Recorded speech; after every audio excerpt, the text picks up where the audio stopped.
Today we are going to have a different kind of video.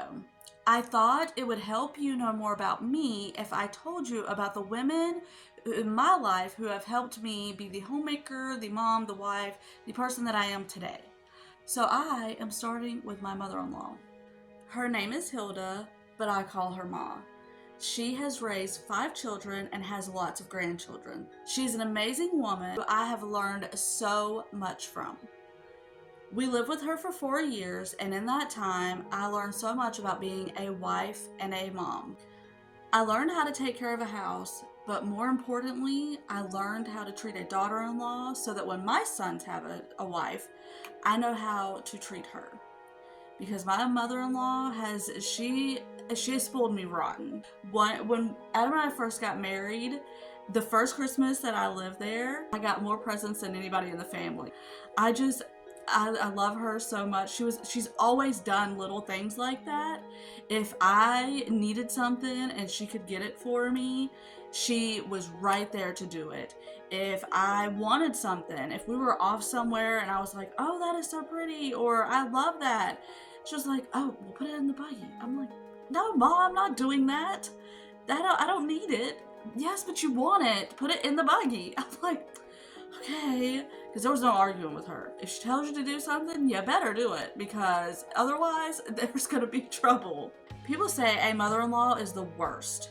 There's jokes about her, there's horror stories, there's even movies about really bad mother-in-laws. And while I understand there are really bad ones out there, I have been so blessed to have a really good one. She taught me how to soothe a fussing baby, and she also taught me how to take time for myself. Because I was so wrapped up in taking care of Connor when he was the first and only baby. I was so wrapped up in everything to do with him and trying to make sure that he had everything that he needed all the time. And she stopped me one day and she says, honey, you do know that you still have to take time for yourself, right? And I said, well, when do I have time to do that? She said, you know what? Go take a bath. Go take a bath and relax for a little bit. Wash your hair, shave your legs, do whatever you need to do. Just go and take a breather for a little bit. And that stuck with me. We still talk about that to this day. She'll joke about it. She's like, you were just so wrapped up in everything and so frazzled. I was like, you just need to calm down. And she's always just known how to get me to calm down. She's very good at that. And she just knew exactly what to say when I needed it. And she would tell me, I have this bad habit and it started right after I got married. I would be cooking dinner, well, not right after I got married, because I didn't cook dinner right after I got married, but when I started cooking dinner a few years into my marriage, I had this really bad habit of, while I'm dishing everybody's food, I would be like just picking at things, here and there. And I would be standing to eat. And she was like, don't start that habit. That's a bad habit to get into. Go sit to eat. And I hate to tell her, even to this day, I still stand to eat. That was something that I don't know, it started, and I've just had a really bad time. When I am fixing everybody's plate, I'll just nibble here and there, or I'll have my plate over to the side and I'll be eating while I'm fixing everybody's plate. And she's gonna kill me in the comments when she finds out that I'm still doing that. Because I know that was one of her big things. Do not stand to eat, sit to eat. Don't get in that habit. That's a nasty habit to get into. Sit down to eat your meal, to enjoy it. Don't stand to eat. I don't know why I do that, but it's just like I'm so wrapped up in getting everything for everybody else that I'm over here just picking up my food, and it's just hard for me to stand. Adam he'll be like, are you eating in there, or are you just still, I'm putting things away. Oh, I'm steady stuffing my face. I don't know. Now I am really big on everybody eating together. But there are those times that I will still eat in the kitchen when I'm dishing everybody's food. If we're busy, if we've had a long day at work and I'm just trying to get food in me and get to bed or something, then yeah, I still stand to eat. So I'm sorry, Ma, I love you. Something else she taught me was how to love her children. And boy, does she love her kids. She has always made sure that whatever they need, if she has it, they have it. And if she doesn't have it, she's going to figure out how to get it. She has always made sure that they are taken care of and that she is there when they need her. I know when we were pregnant with Rayleigh, I just knew that I was going to go into early labor. And so she told us that if we needed her to watch the boys, that she would be there anytime we needed. And it just so happened that my sister-in-law had broken her foot not long before that. And so she was having to go help her. And she's trying to juggle all of this. And then another sister-in-law needed her. And I'm like, oh my goodness, we all need her at the same time. What is she going to do? But somehow she managed to make sure she was there when I went into labor to watch our boys for us, because we just never were one to put our kids in daycare. It was always her.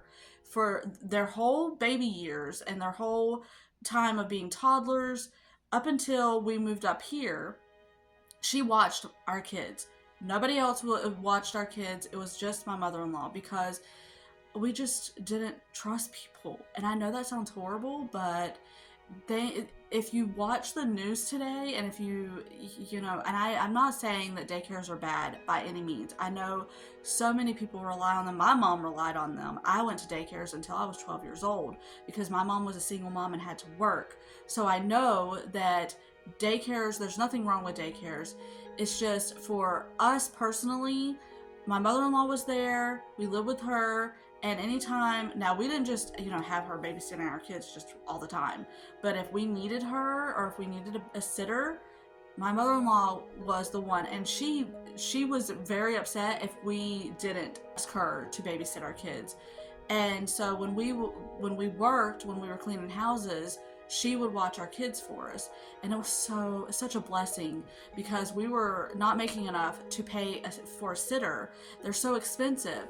And so it was so nice that my mother-in-law was able to do that for us. And we were so thankful. And she absolutely loved it. I mean, we would come home and the kids were just so happy, and she was so happy. And she had all of them on the couch watching.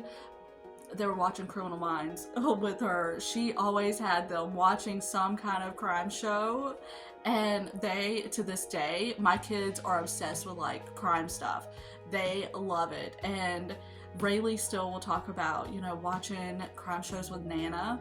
So it's just a special thing. She's always taken care of her kids, and she's always been such a big part in all of our lives. And I am just so truly blessed to be in this family with her, just right there to help me with whatever I had needed. And so I wanted to share a little bit about how what I learned that I took into my homemaking, into being a wife and a mom. And by the time that I married Adam, his dad had already passed away. So I didn't get to see that aspect of her being a wife, but I've heard stories. She would tell me things, or, when Adam and I would be going through different things or whatever, she would tell me, like stories from her marriage and how she would handle things. And Adam would tell me stories about, things that he saw growing up. And it just helped me a lot. Because again, I was raised by a single mom, so I didn't have that aspect of watching a wife and a husband, and having that to go on. So I was able to take stories from her and kind of learn how to do things in my marriage, and, learn how to handle things and stuff like that. And I was just really grateful for that time and for her and all that she has taught me and all that she has helped me with. And so I just thought it would be good to let you guys in on, a little bit more about me and a little bit about her, because she has truly helped me so much in my journey, and I'm just so blessed that I have her. So I hope that she knows just how much I love and appreciate and adore her, because she is truly a special woman. So that is it for this video. I hope you enjoyed getting to know me a little bit better and hearing about my mother-in-law, the amazing woman that she is. And let me know in the comments if your mother-in-law is still around, and if so, kind of stories about, you know, how if she has helped you, or if your mother-in-law is one of the ones from like the movies and the horror stories that you hear. I would just love to know your experience in the comments, and Lord willing, y'all, I will see you on the next one.